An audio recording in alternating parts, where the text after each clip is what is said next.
Hello everybody. Today in the garage we got Nick's. She's gotten much bigger. Today we're gonna be opening up and installing the Memphis Shades Road Warrior fairing and installing that onto the Scout. I currently have the Café fairing. I'm gonna give the Road Warrior fairing a try and seeing how that goes and see which I like better.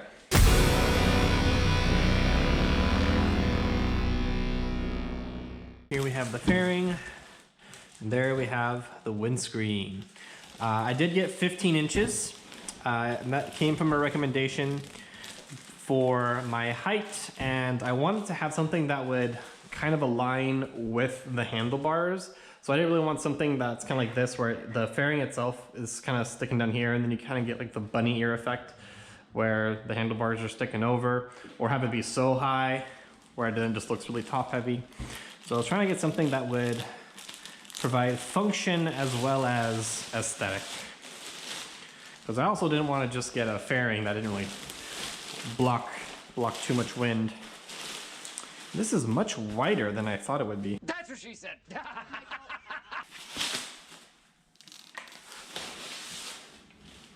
Yeah, this is significantly wider than the Café fairing. So you can completely cover up the the Café fairing with just this. Here we got the product manual, foam, our extension block, which we will need. Here we have the 15-inch windscreen. That looks very nice. Very nice. Here we have the screws, and last but certainly not least, we have the mounting bracket. So because I already do have the trigger lock system installed on there, I am going to be able to reuse that, but you still need different brackets to put on the Road Warrior. So I can't reuse the brackets here, but I won't have to actually install anything else onto the bike. So we should still be able to use the same mounting mechanism, but the plates are going to be a bit different. So, wow, the Scout looks so different without the fairing, huh? I think it's going to look better with the Road Warrior, with those new handlebars. I think with my old handlebars, the Café fairing would look better, but I think since I got the 14-inch Dune Speed handlebars, the Road Warrior fairing is going to look a little bit better. All right, so first let's go ahead and install the Headlight extension kit. All right, I'm out of breath after trying to take out this one bolt. After a lot of huffing and puffing, I was able to finally get this loose. So you need a size 15 bolt head, and then you can get this out. And you'll just take out this one bolt. And then I actually reinstalled, I took the head clamp, I took this bolt holding on the headlight off to try and get out that one secondary bolt, but turned out to be way too much of a hassle. So let's go ahead and take this one off again. This one on the bottom uses size 13. Hopefully you guys can see that. If not, it's just a single bolt under the headlight. Yep, see, one bolt. And then that's what holds the bolts onto the bike. And then now we can pull this one bolt out. Good idea to cover your fairing, or sorry, good idea to cover your fender so you don't lose parts like this. My understanding is this is going to sit right here, and then that bolt is going to slide through this guy, and then this is going to go up inside the bike, and then that's what these spacers are for. So what we can do is install this guy first. This is where it would be wise to either unplug everything, take it off, or get someone to help you out and hold this up while you screw this one in. But I'm lazy, so I'm just gonna see if I can hold on to it. So it's gonna go bolt, bracket, spacer, spacer, bracket, bolt.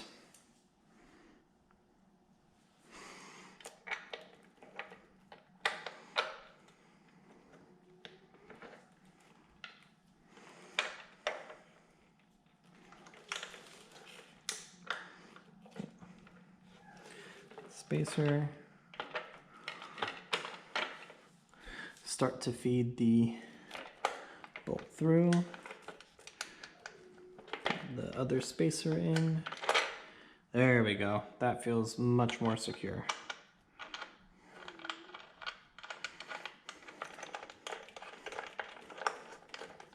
Gotta use the longer one.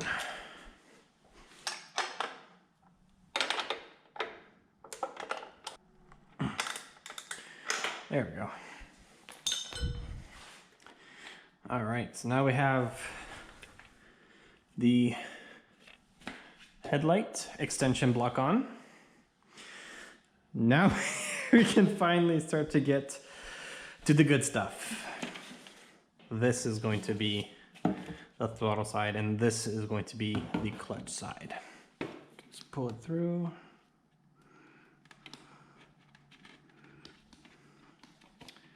There we go.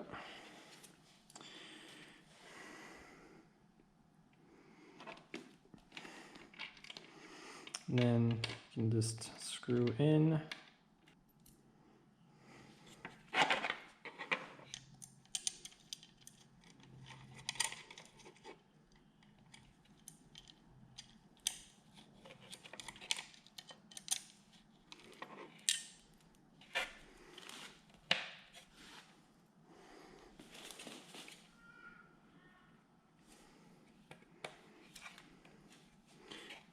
Make sure it's pushed all the way through. That's why the thread wasn't taking. All right.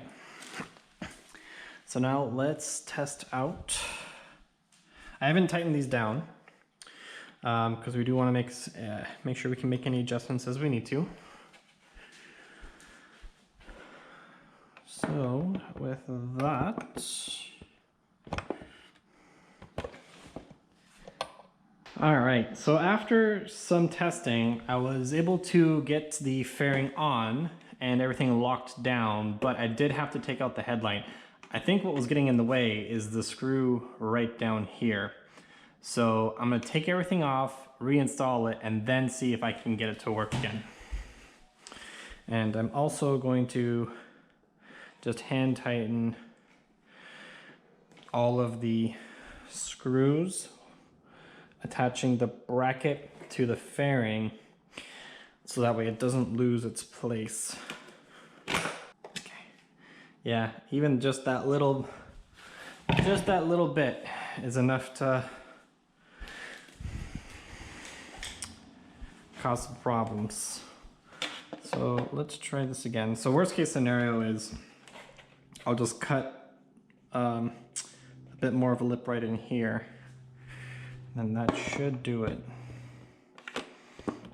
One eternity later. All right, finally able to get on the fairing with the headlight on. I did have to cut into the plastic about 1 centimeter. And then with a little bit of wiggling and finesse, it snapped right on. So the next thing I'm going to do is go ahead and tighten down everything. And then we'll go ahead and get the windscreen on. And you do want to check these bolts every now and again. I have actually lost one bolt on the Café fairing before just from riding, so these do come loose. So you do want to check these every now and again just to make sure everything stays tight. So this should theoretically just be the easy part. So this will just fit on like so. And then all we gotta do is put on the screws. All right, we're back, and I goofed. I thought I was recording this whole time, and clearly I wasn't. So, only major changes, we got the windscreen on, and to put it on, it is super simple. All you gotta do is take out the screws, And you're gonna put screw and then the washer, slide that through the hole, and then you're gonna tighten this down with your hands and thumbs. Very simple to do. The only thing you may need to keep in mind is the windscreen will bend to conform to the fairing. If you just put the fairing onto the, or sorry, if you just put the windscreen on the fairing without putting any screws or anything, it's not really gonna fit flush. So as you put in the screws, that's when it's gonna bend and conform very nicely to the fairing. So let's make sure this is all tightened down and tight. And there we go. So this is the finished install for the Road Warrior fairing on my 2020 Indian Scout. So the only thing I really had to do is cut away a little bit of the plastic on the bottom to get it to fit. I still had to kind of jiggle it a little bit and kind of force it to fit into the grooves and to make sure to get the trigger lock mechanism working. But all in all, it's on. So the only thing left to do is to wrap the fairing. I don't know if I'm gonna do a similar style to what I did with the Café fairing, where it kind of has like this kind of like bikini kind of look. But what do you guys think? You know, should I do it all white? Should I do something styled? Keeping in mind, I'm just a schmuck on the internet who's doing this all for the first time, so I can't really do anything too crazy or detailed. But you know, something like this is definitely within the realm of possibilities. So what do you guys think? Should I leave it black? Should I add white to it? How can we make this work with the rest of the bike? As it is, I think it looks really great with the bike, but you know, definitely adding a little touch of white here and there might make it pop a little bit more. So let me know what you guys think. And with that, we'll leave it there for today. All right, everybody, be brave, do good, take care of yourselves. Thank you so much for watching, and we'll see you in the next one. Have a great day.